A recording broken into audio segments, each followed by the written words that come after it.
Hello and welcome to a new episode of the Weekly Dartscast. Alex Moss here, back with a new episode in our Darts Legend series. Yes, it's been a little while since our last one, but bringing you one a day before the start of the PDC World Championship. And who better to get on the show than a man who's been involved in plenty of them. Of course, this is going to be the first year that we've not had him since he announced his decision to step down from presenting the darts on Sky Sports. Here's our chat with the legend himself, the PDC Hall of Famer, Dave Clark.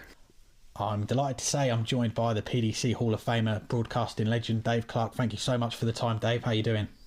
Not bad, thanks. Not bad. Ticking along. Good to hear. Well, we'll come on to talk about the darts in a moment, but I first want to go back to the start for you as a broadcaster. Growing up, was that always the dream job, the area of work you wanted to get into? What inspired you to do that? It was quite weird because when I was a kid, the careers teacher said, "What do you want to do when you grow up?" I said, "I want to be on the telly or the radio or be an astronaut." So she said, "Have you thought about insurance?" So I thought, no, I've thought about insurance. Boring. I'm going to be a broadcaster. So at the age of 12, I set my sights on being on the radio. Radio was my dream. And did hospital radio back in the day. Anything I could do to get near a radio studio, I did. So I ended up doing some work for Radio Leeds. I did the travel news for the AA.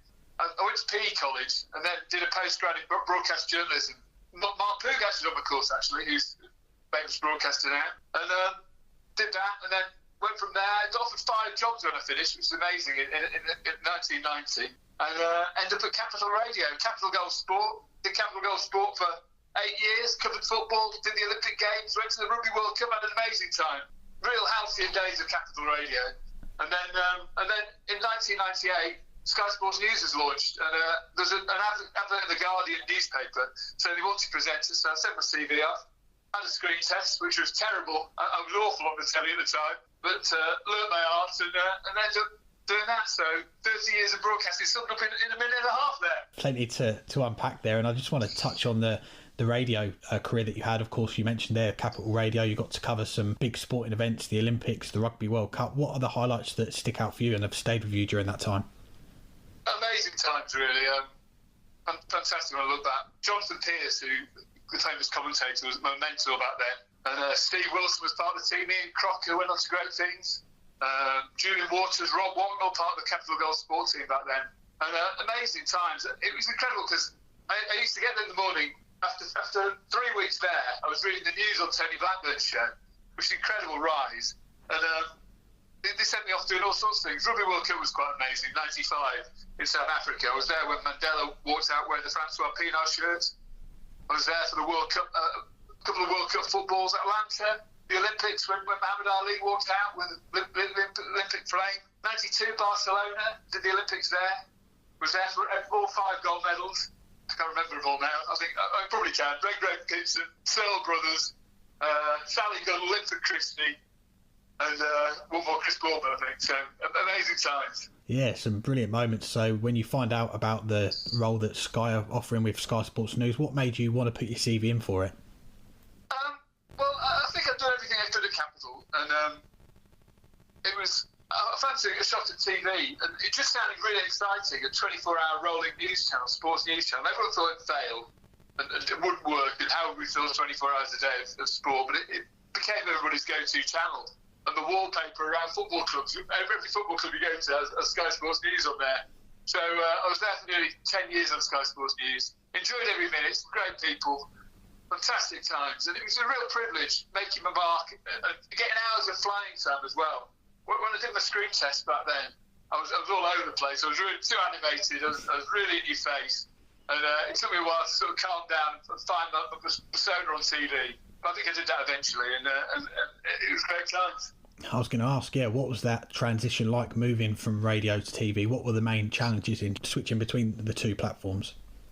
I think you need fewer words in television, so you've got to pick your words more carefully. So you'd have to describe everything that's going on. You just come up with a good line, the viewer can fill in the gaps with the pictures. It was...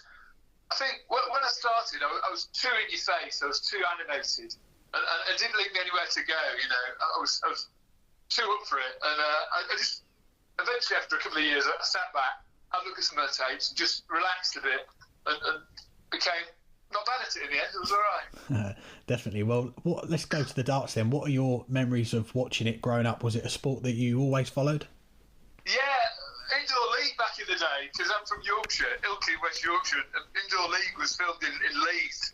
And we used to play darts at home and pretend we were the stars of indoor league. So we used to do indoor league, shove halfpenny, bar billiards, darts, and arm wrestling as well. And Sid was the producer of that back in the day, Sid Waddell. And happy memories of watching the darts. And Jockey Wilson was my hero growing up. I just thought fantastic. I didn't like Brissy. Couldn't stand Brissy. Cocky southerner. Didn't like him. And ended up being really good mates with him and having some amazing times with him around the world. But Brissy, I didn't like growing up. Jockey was always my man. Just want to touch on as well your first time. I don't know if it was your first time going to the darts, but I know you mentioned it in previous interviews, going to the Circus Tavern those early days when you just moved over to Sky, going to watch it. Was that the first time you went to the darts, or had you been before? No, that was the first time I've been to the darts. It was amazing. Incredible atmosphere. Back then it was very different. People didn't wear the fancy dress. People just admired the sport for what it was. There was definitely silence for each throw. None of the raucous noise there is now. But incredible, amazing atmosphere and just phenomenal venue. Just really tight, low ceiling, really absorbed the darts and pure darts back then. Amazing. And how about the presenting for the darts? I think it was early 2000s we see you start to present some of the shows, sharing the coverage with Jeff Stelling. How did that all come about? Yeah, Jeff Stelling was brilliant at the darts and a hard act to follow. But Soccer Saturday was really taking off back then, and Vic Waiting, who was the head of sport, wanted Jeff to be there for every Soccer Saturday because it was his baby. So when Jeff wasn't doing Soccer Saturday, he'd do the darts, and when he was doing Soccer Saturday, I'd fill in for a few days. So the first one I did was 2001, and I did about 4 days of the darts, and it was my first sort of live presenting of sport on television. I'd done Sky Sports News, but that was my first shot at live sport. They liked what they saw, and I got the gig, and the rest is history. And it was, as you mentioned there, it was around this time Sky Soccer Saturdays taking off, and Jeff's the man that Sky want to front it. How did it come about then, you taking over full-time from Jeff on the darts? Was that something that you pushed for when you found out the opening was coming? I've never pushed for anything in my career. It's always sort of fallen my way. I didn't push for it. I just carried on doing what I was doing and got the gig in the end. So I did it every year, apart from 2002, which was the birth of my first son, Harry, who's 18 in a couple of days' time. So it shows how long I was doing it for. So really proud of my time doing the darts, and an amazing experience. The whole thing, the way it grew over the years is absolutely phenomenal. And very proud to be a part of it. Yeah, your passion and love of darts always shine through on the broadcast. I mean, we could spend hours talking about all the great moments and matches that we've seen in the last 20 years on Sky alone, but I want to mention some of the people that you worked with. The first of those, you mentioned him a moment ago, being Eric Bristow. We loved his commentary and punditry. He was always honest. What was he like to work with? It's funny, there's an ITV documentary about Eric, which you should dig out. It's called Arrogant, Irresponsible Genius, and that summed him up perfectly. He had that swagger about him. You knew when he came in the room.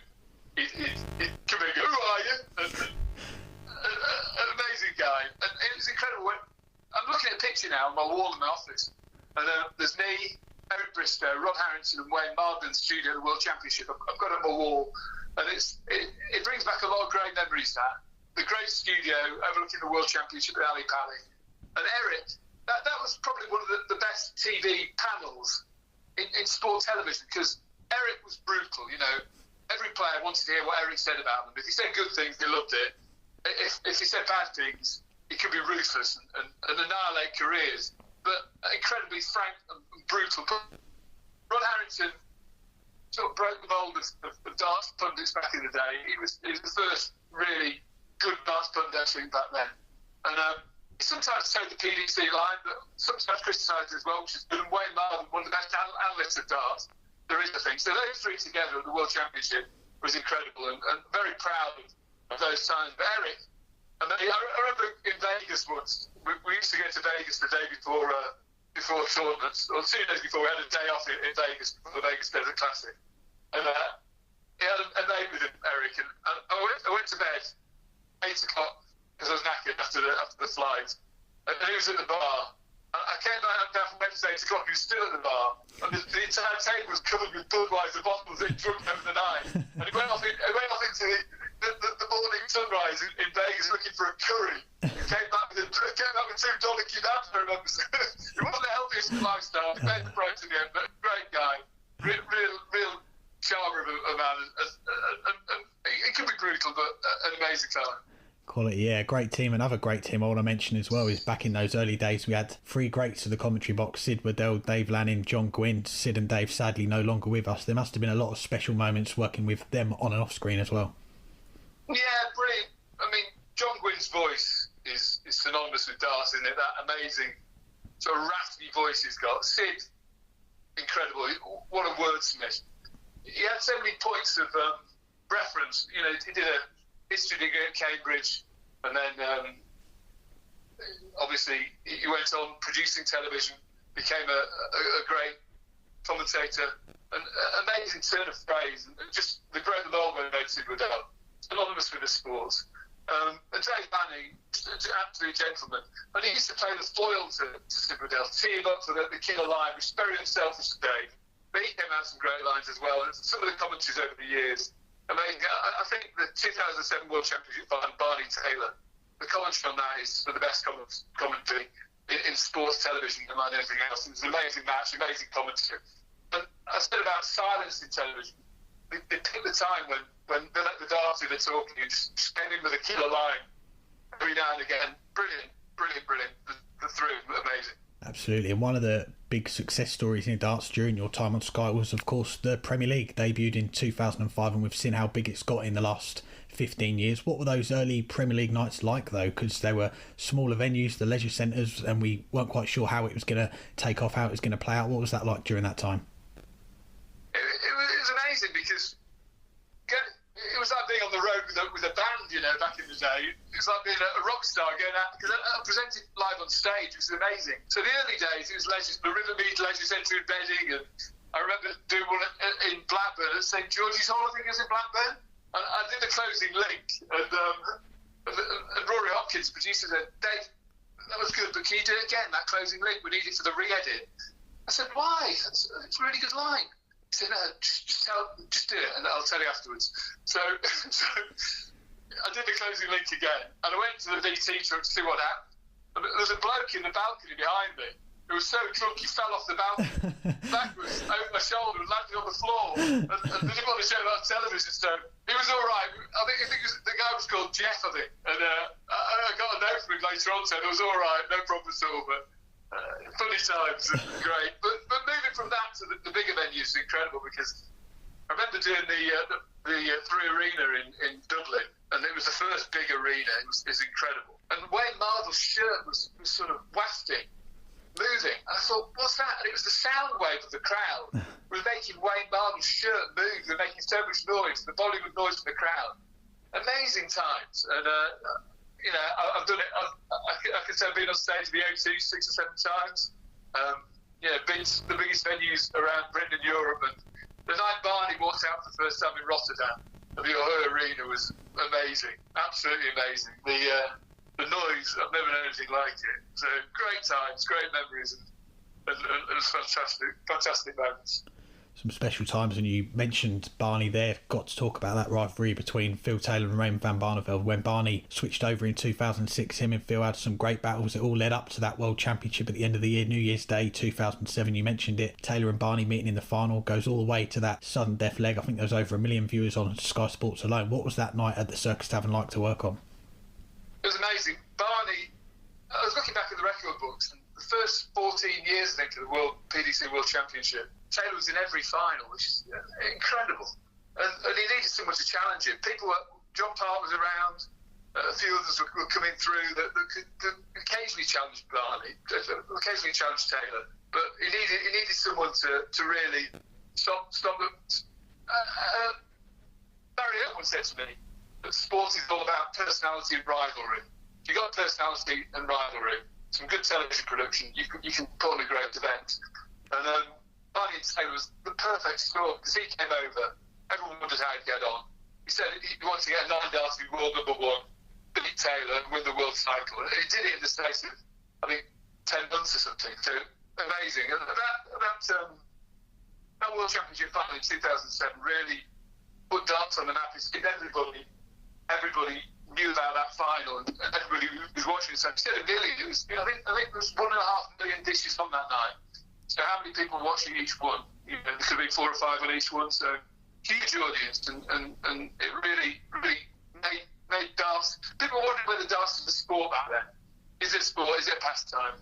That made it. I don't really care what people think. It's just great entertainment, whether it's a sport or a pastime. I'm not bothered, but that was an incredible night. And it would prove to be the last night of PDC World Championship darts that we'd have at the Circus Tavern. Of course, the next event would be at Alexandra Palace, now become synonymous with the World Championship. What were your thoughts when you heard it was moving there, and how did you find that first year in the new venue? It's quite weird the first year because we were so used to going down to the tavern, but it needed a bigger venue. It needed to sell more tickets. We made it look like a rock and roll show we wanted to be at, and people wanted to be involved in the party atmosphere. And it changed the sort of ambience of the darts, because the fancy dress came along, the noise came along when players were throwing. You don't get best of order anymore, but players just have to live with that. The growth of darts has become such that you're not going to get darts fans at events like that. You're going to get people who want a night out, and the darts are a bit of a sideshow. But it made for a brilliant atmosphere. The first few years at Alexandra Palace, they had the stage at the narrow end of the venue, and it works so much better now. It's the fat end of the venue, so it's a great venue. It's synonymous with the darts. And Ali Pali now, I think they'll be there for many, many more years. Definitely. Well, a couple of years after they moved to Ali Pali, of course, I've got to bring up the Premier League finals night, Wembley Arena 2010. There's so much to bring up from that. I mean, the night before you had the power cut out to be held over to the next night. Stephen Fry working on the broadcast. Phil Taylor hitting the 2-9 darters in the final. An incredible night. What was it like being there to see it? Well, that first night was really weird because we didn't know the show had been cancelled for ages. Matt Porter kept saying, keep going, keep the broadcast going, because we think we might sort out the power cut. But it never happened, so I had a load of filling to do, and it was just me. And who better when you're under pressure and need to fill than Stephen Fry, the great wordsmith himself. So I was on stage with Stephen Fry, asking him about the darts and how he fell in love with the darts. He was fantastic. Talked about the ancient Greeks and all this, and brilliant times, and why he was passionate about the darts and the history of darts. Medieval times in Britain, all this sort of stuff. It's fantastic. And I said to him at the end, hopefully Steve, you can join us again tomorrow. He said, I've got a prior engagement, but I'll try and sort it out. So we came off air, and I said to him, oh, it'd be great if you could come tomorrow. I said, this prior engagement, can you sort it out? Come. He said, well, we're supposed to go to the cinema with Prince Charles. I'll ring up and see if I can. So rang Prince Charles when I was on stage with him. He said, you couldn't go up to the cinema with him because he was going to the darts. And Charlie said, fine, yeah, no problem. He ended up going to the darts next night. And that great commentary was did. And, Peter Chardonnay, Bonnie Taylor, totally flips the dart, all that. Fantastic. Got to bring up as well, start of 2011 you get diagnosed with Parkinson's. In the 9 years since, you've done so much work fundraising, raising awareness. One thing I wanted to ask you is, how did you put yourself in that mindset to turn such an awful life-changing moment into something where you can inspire so many people and try and be positive? Did that take time to change your outlook on life after being diagnosed? It's quite weird because I kept it a secret for 2.5 years, and the specialist at the time said, I wouldn't tell people just yet, because if you tell people will ask you how you are the whole time, and see you as disabled, and you won't want it. You just concentrate on what you're doing, and then when the time's right, you'll know when it's right to go public. I was doing the World Championship in 2013, I think. The Van Gerwen final, was it? Against Taylor. And I went on stage to do the interviews afterwards, and I could feel like this internal shake when I was interviewing Taylor on stage. And I thought, everyone's going to know I've got Parkinson's. I look back at the video, it was fine. Phil Taylor actually took the boarding off the strip around my head, which was the last thing I needed. I'm trying to get it off, but I was chatting to Van Gerwen, and it was just like, oh no, this is a nightmare. And I thought, I've got to go public. I did a world title fight as well, and I was in Glasgow. It was a guy called Ricky Burns, and I was hiding in a cupboard. I doing my time, my hands weren't working properly. And I couldn't do my cufflinks, so the on-air clock was counting down, saying, "Clarky, where are you? Come on!" I tore back on, and I thought, this is ridiculous. I got home and my wife said, "You've got to go public about this, tell people." So I wrote an article in the Daily Mail, and the response was amazing, just absolutely breathtaking. I got letters from everybody, loads of people around the world, and I'm getting quite emotional talking about it now, but it was amazing, people's reaction. The positivity was incredible, and especially when I was diagnosed, 2 or 3 years of broadcasting live television. I managed nearly 10 years, so I'm very proud of that. It raised nearly £500,000 for Parkinson's charities as well, over £500,000 for Parkinson's charities as well, with my walks and stuff. So I'm probably more proud of that than anything I've done in my career. Been an inspiration to so many people, and I want to bring up as well, it was only a couple of weeks after your diagnosis that we had the new Premier League darts season getting underway at the O2, and I was trying to think back if you were working that night, and if you were, how were those 2 or so weeks in the lead up, going from finding out you had Parkinson's to then presenting on live TV in front of thousands of people, and all the prep that goes into the job as well? I thought there were 2 ways I reacted. So give up, or I can carry on and keep fighting and be a positive role model to people in years to come. And I had a young family at the time. My kids were, how old were they? 8 and 5, I think, when I was diagnosed. I had a big mortgage and stuff, so I couldn't give up. I needed to carry on doing what I was doing. So it was almost like I got a spotlight, just looked into my gut and said, "What were you going to do here, Clark? You got to keep going, you got to keep fighting." So my dad it didn't work out well for my dad. My dad had Parkinson's and took his own life when I was a teenager. So it was a double blow for me when I got diagnosed. Horrendous times. But I thought, I can't be like my dad. So everything my dad did, I did differently. And eventually, when I went public, it was a big weight off my shoulders. But those first couple of years, I tried to ignore the Parkinson's and just carry on as normal. But it's sometimes hard to do that, but I managed it. And I'm very proud of those years as well. Yeah, it definitely should be. And I was listening to a few other interviews that you've done recently, and you said how you were scared you might lose your job, but how supportive were Sky and everyone behind the scenes when you told them, and how reassuring were they that they wanted you to keep going as long as you felt that you wanted to? Very. I think I was doing a good job, so it would have been hard for them to get rid of me. But they were very supportive. Barney Francis, who was the head of sport back then, as soon as I told him about my diagnosis, he gave me a new contract and said, we'll stick with you, no problem. Rory Hopkins, the producer, was brilliant. I mean, when I needed it, I was struggling to hold the microphone because my right hand doesn't work very well, and sometimes. And they gave me like a Britney Spears face-mounted mic, which looked better anyway than those clunky old mics. So I walk out the Premier League like Madonna, with the face-mounted mic on, and that was to help me. So adaptation rather than abandonment. Sky were great at doing that, and I'll be ever thankful for doing that. You mentioned earlier as well the article that you put out in the Daily Mail as such a overwhelming response. I think you said something around 60,000 messages that you had come from it. What was the time like before the article went live, waiting to see what that response would be like? It was weird because I had no idea what people were going to think. Whether people had noticed problems with me when I was doing live sport or not, but it was.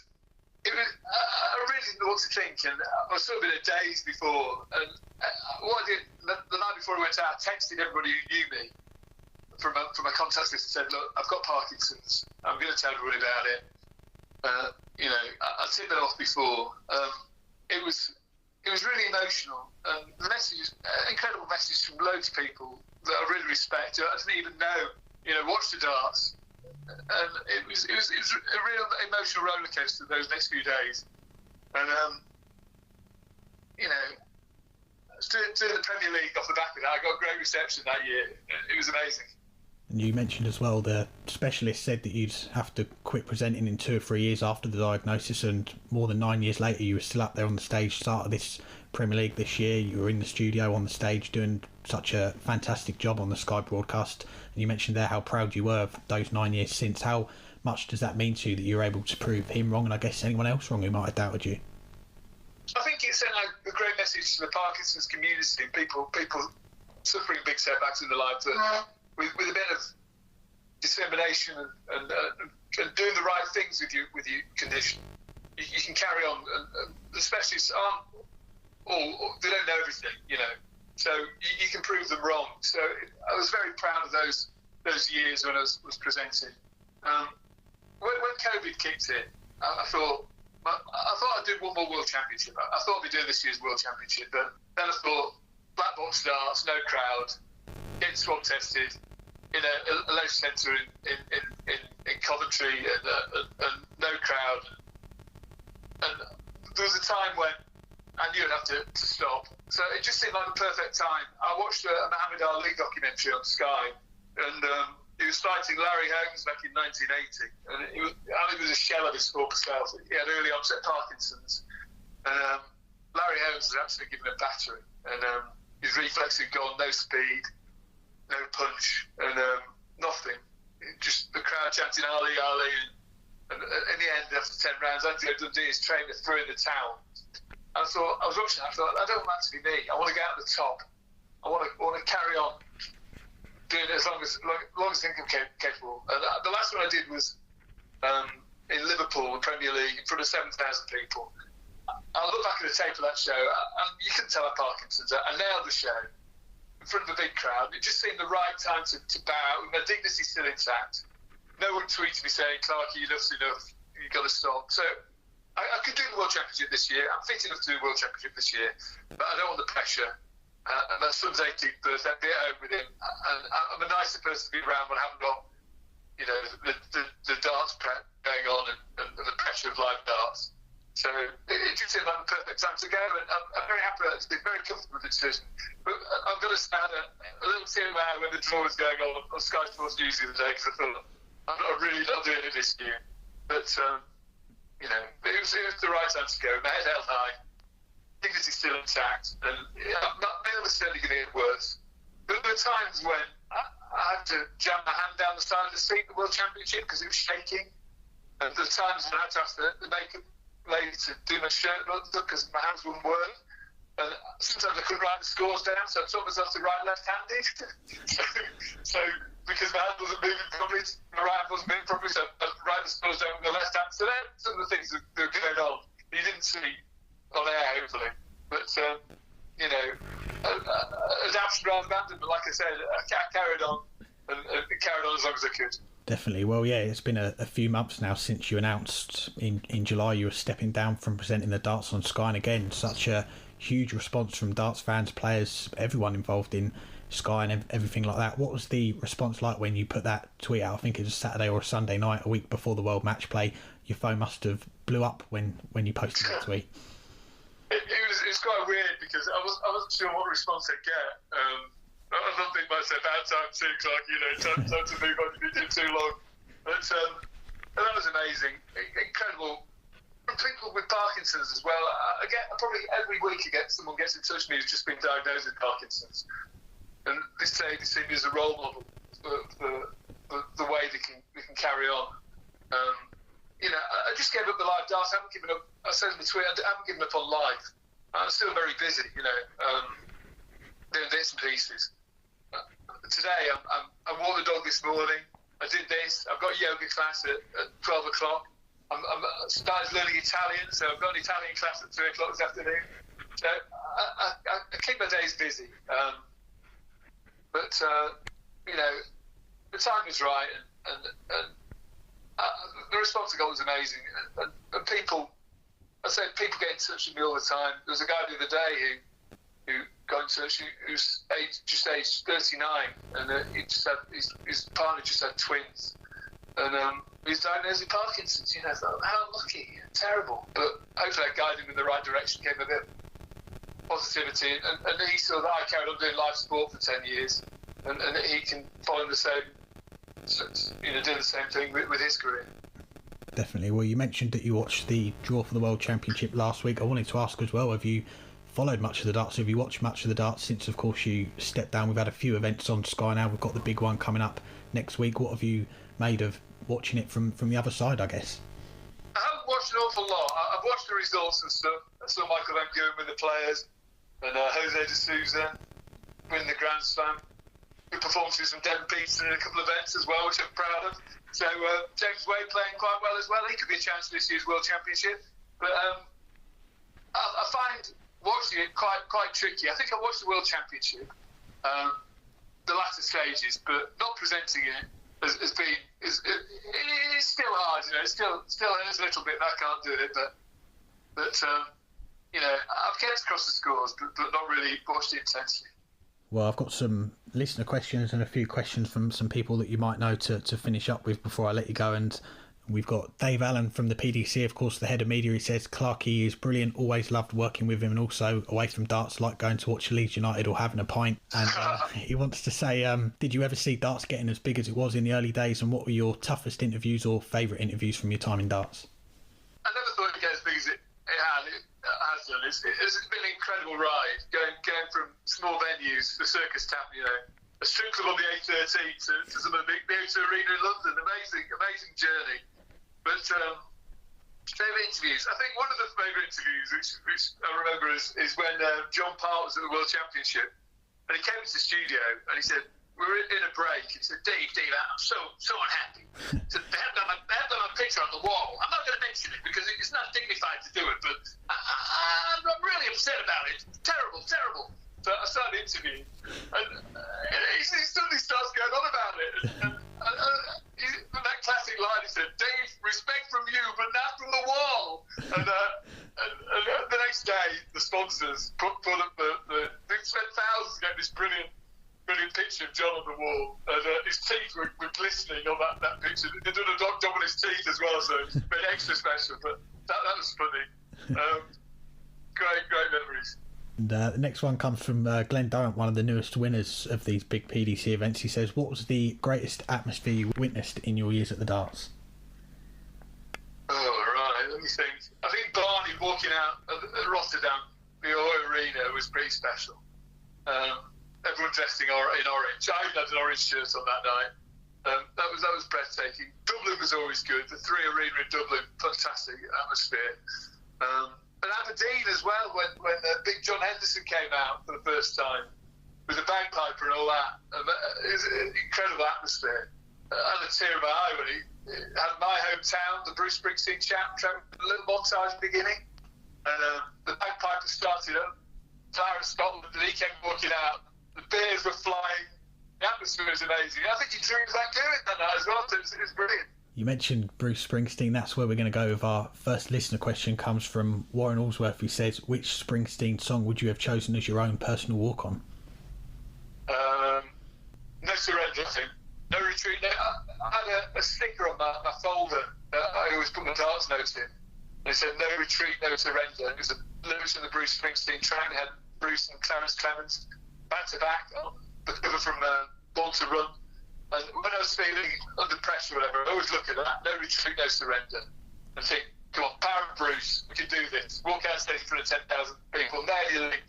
Because it wasn't easy doing that, you know. It's a really weird dynamic when you're part of the show. So you're presenting to 10,000 people in an arena, and then you're also presenting to, you know, 500,000 or 1 million at home. So getting the balance right is quite tough. You want to do it for the people at home mainly, but you want to be part of the show in the arena as well. So that was an incredible experience, walking out to those big venues. And Bruce, the power of Bruce, gave me that power to go up there occasionally with that no retreat, no surrender on my folder. Excellent. Well, the next one comes from George Dobson. He says, how well do you remember the fish on the stage? That was incredible, yeah. I felt like a fish on stage. It's not often I get the giggles like that, but Way was looking at me, and I just couldn't stop laughing. I'd just gone, and it was so funny. A number of people come up to me and go, Dave, do you feel like a fish on the stage? It was really, really good, and when they did the little highlights reel when I finished, that was the last one, and it quite smiled over his face. Brilliant. Quality. Well, Ben Dawkins says he always liked when you had to be the pro and smooth over some awkward post-match interviews. You mentioned the one with John Park when the players used to come into the studio, of course. Which do you remember the most? Barney was always brilliant after a winning performance. There was a quarter-final against Yellow Klassen back in 2009 when he was really animating. It was a fantastic match when he beat his fellow Dutchman. There's some old diggers at Ali Pali, and when he came up, he was great. I remember him saying, "Come on, guys, what are you doing? This is the World Championship." And it was fantastic. A winning Barney's good, a losing Barney's not so good, but some great memories of him coming up there. The odd one where people who weren't used to winning have come up. And Rob Cross early doors, when he was at the World Championship, before he went on and won it, he couldn't believe the setup and his first World Championship, and went on to win it. So he was good as well, and just some great memories. Taylor could be a bit awkward at times. He'd sometimes speak his mind, say things he'd regret afterwards, but on the whole, a good interviewee as well, a good talker, and some great memories. Definitely. Well, the last one from our listeners comes from our producer Hannah, who says, when you presented the World Championship at Ali Pali, you touched on it a few times, the studio overlooking the venue, and when the games went on, the studio went dark and you'd often stay up there and watch the games. It was, of course, the best seat in the house. Was there more to it, though, while you stayed up there to watch the games? No, that was the place to be, really. It was amazing, just having the best seat in the house. I love my darts, so it was like watching on the best ultra high definition telly you could possibly have, watching the feed come in, the scores come in, and I just sit there watching the darts and loving the moments and enjoying every minute of it. Brilliant memories, brilliant times, and the time was right to go, but happy memories of some amazing experiences there.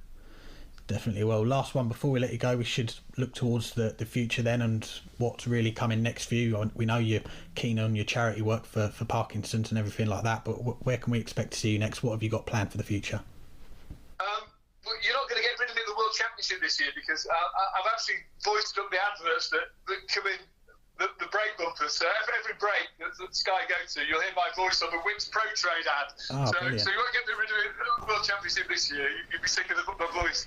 I'm thinking of doing some more charity walks. I'm thinking of going to Everest Base Camp in November. I'm doing some bits and pieces for Parkinson's UK, and mentoring as well, people, and just generally keeping busy and having a structure to my day. I know my health's not getting any better. It'll only get worse, but you know, we can keep our fingers crossed. We'll find a cure for Parkinson's somewhere down the line. So Everest Base Camp next November's my goal. If COVID manages to go away, so hopefully do that, and we'll see what's in store for me. Excellent. Well, fingers crossed for all of that, and I want to say it's been a pleasure to watch you present the darts over Sky over so many years, and wish you and your family all a great Christmas, and wish you all the best for what comes next. And thanks very much for joining us.